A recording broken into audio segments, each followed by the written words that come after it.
Some fathers receive a phone call in the middle of the night that changes their lives forever.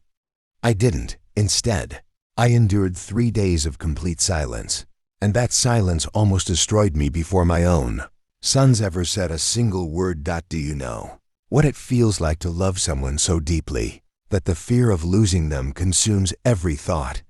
It feels like standing alone in your kitchen at 2 o'clock in the morning, staring at a phone that refuses to ring, convinced your child might be lying somewhere hurt, or worse. My name is Gary Cooper.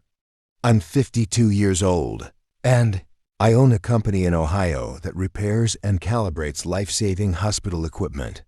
I built that business with one goal in mind: to make sure my sons never experienced the hardships I did growing up without a father. When Harry and Darren were born, I promised myself they would always know they were loved. For 25 years, I kept that promise. Then one ordinary Tuesday, everything changed. It started with a lease renewal notice for Harry's apartment in Miami. Since I had co-signed the lease, I needed to confirm one small detail before signing the paperwork. I called him. No answer. Left a voicemail. The next day, I called again. Still nothing. Then I called Darren. Straight to voicemail. At first, I told myself they were just busy. But as the hours turned into days, that small worry became overwhelming fear. I couldn't eat. I couldn't sleep. Every missed call made me imagine the worst. By the third day, I was convinced something terrible had happened. My wife, Kate, saw the fear in my face. Without another word, we packed our bags and booked the first flight to Miami. The entire flight.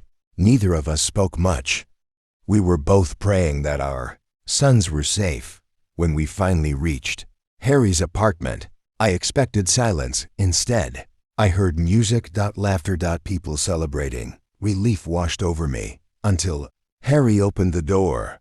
He looked surprised, but not happy to see us when I told him we'd spent 3 days terrified because neither he nor his brother answered our calls. His response shattered my heart. We didn't answer because we didn't want to talk to you. We have our own lives. Stop suffocating us. Every sacrifice I'd made as a father suddenly felt invisible. Then I learned something even worse. Harry was engaged. His engagement party was happening right behind him, and his own parents hadn't even been invited. Standing there, I realized the silence wasn't an accident. It was a choice.